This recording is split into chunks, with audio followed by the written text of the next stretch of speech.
Hey everybody, I'm Jeff. I'm Alex. And this is As Good As It Gets, and he cannot stop laughing because we are going to talk about our time on the Freedom of the Seas.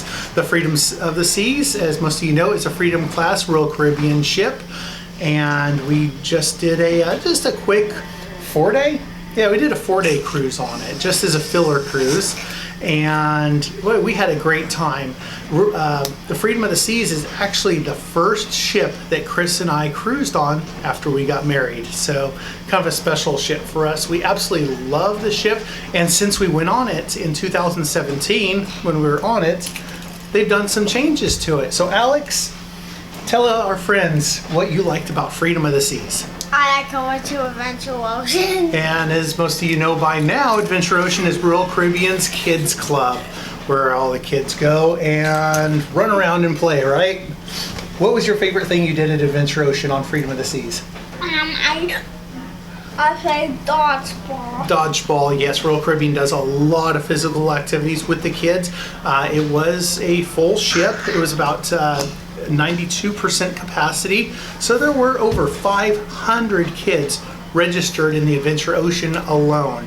Now, it was just a trip to Coco Cay, Nassau, Bahamas, a couple sea days, and then back to Miami. So it was a great time. Had a fantastic room, just a standard balcony room.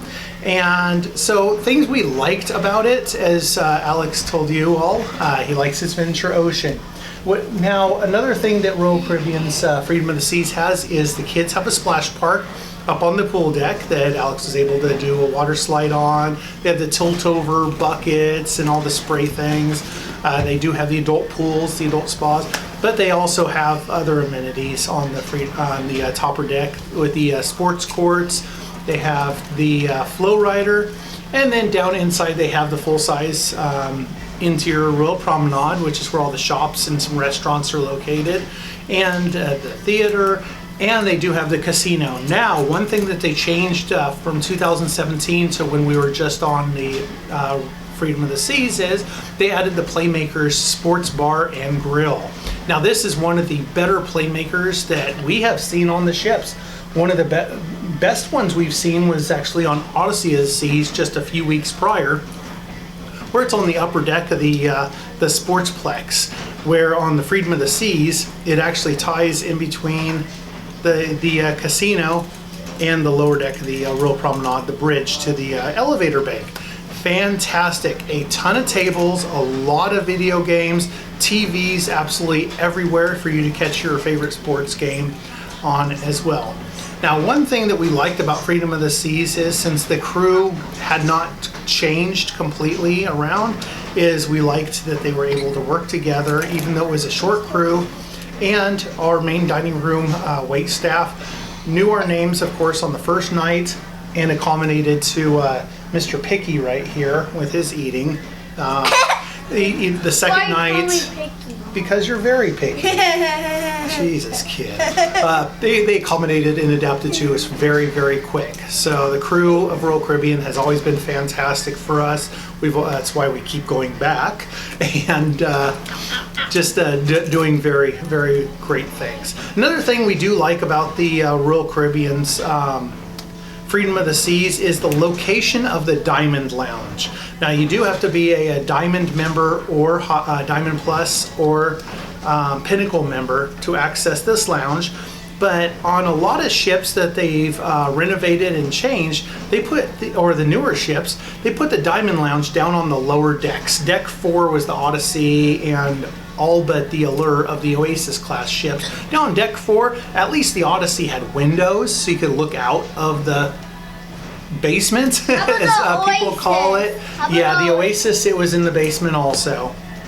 But on the Freedom of the Seas, the Diamond Club was on the 14th deck, just behind the nightclub. So it was fantastic, and you had a great view overlooking, well, everything. Another nice thing about the Diamond Club on the Freedom was it has its own separate outside patio for the Diamond Club. So it was indoors, outdoors, and he had a fantastic view. Now the Diamond Club's exterior patio did overlook the sports court, so it was a little loud but it was still outside and you had a fantastic view. So we just got done talking about the Diamond Lounge, talking about the main dining room staff. There's a lot to do on this ship. It is a larger ship. It's just between the Oasis class and the class that we were on, the Odyssey of the Seas. So it's a very large ship, has tons of amenities. Like I said, it has the flow rider, has the pools, the hot tubs, has live bands playing, the DJ playing, has the Sorrento's Pizza, has Chops Grills, the Italian restaurant, has everything you need, and also it has, of course, the Windjammer upstairs. Deck, what was it, deck 13, deck 12 aft, so you got that great view, panoramic views that most of the Windjammers have, which is fantastic and we love. We also like that the Windjammer actually had a lot of room to accommodate the 4,500 people that the ship can have, 5,000 people the ship can have. Unlike the Oasis of the Seas, how it has a really narrow buffet and minimal seating in the Windjammer. Hello, Freedom of the Seas, can I talk? Freedom of the Seas had plenty of seating to accommodate such a large amount of guests, but everything, of course, like Royal Caribbean has, and with the Royal Promenade, all the premium dining restaurants, main dining room, and the Windjammer, there was plenty of elbow room out there. Now, it was a crowded ship, and there's only a X amount of room for the lounge chairs on the pool deck. So just it's an issue on every cruise line we've been on where some people claim the chairs and the chairs just sit empty, so you have to search for the chairs. Several times I did have to go up to the sun deck, and which is the deck overlooking the pool deck, and I did have to find our 2 seats lounges up there overlooking this guy playing in the splash park. But again, is what it is. Tons of people on the ship, so we definitely make do. Alex, anything else you liked about the Freedom of the Seas that we didn't talk about? I think that's all. I think that's all. Okay.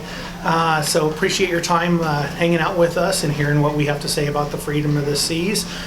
We got quite a few cruises coming up.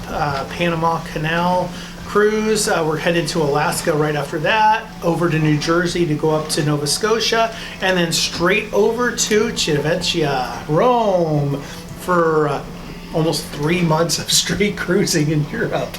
Yeah, exciting. So we got a lot of exciting cruises, including a repositioning to the across the Atlantic. So again, a lot coming up in the future. So again, I'm homeschooling this guy, so please bear with me of getting our videos out and edited as quickly as we possibly can. So again, if you haven't already, we invite you to like and subscribe to our channel. And if you've been on the Freedom of the Seas and have any comments about the ship or the cruising in general, maybe leave a comment below. We definitely love to hear everybody's input about cruising in general. So take care, happy cruising to you, and we'll catch you on the next one. Like and subscribe to our channel for more vacations. Vacations, we never go on. Not with this guy, we don't go on vacation, we go on a trip. All right, we'll see you on the next one. Bye.